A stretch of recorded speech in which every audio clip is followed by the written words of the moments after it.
கணக்கில் ஒரு கூட்டலும் கழித்தலும் வகுத்தலும் பெருக்கலும் இருப்பது உண்மையடா.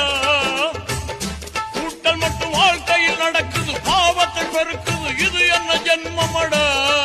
இப்ப புதுசா கணக்கெழுது, இங்கு வரட்டும் நல்ல பொழுது. இப்ப புதுசா கணக்கெழுது, இங்கு வரட்டும் நல்ல பொழுது. அடியே ஞான தங்கம், இங்கு நான் ஒரு ஞான சிங்கம். இத பார்த்தா பொய்கள் ஓடும், ரெண்டு போட்டா உலகம் மாறும். அட பத்திரம் பத்திரம் பத்திரம், தீர்ப்பு நாள் பக்கத்தில் பக்கத்தில் வருது. இது சத்தியம் சத்தியம் சத்தியம், சத்தியத்தின் சந்ததி சீக்கிரம் வருது. உன் மதமா என் மதமா, ஆண்டவன் எந்த மதம்? நல்லவங்க எம் மதமோ, ஆண்டவன் அந்த மதம். அட பொங்கடா பொங்கடா பொங்கடா, பொல்லாத புசலும் ஏசலும்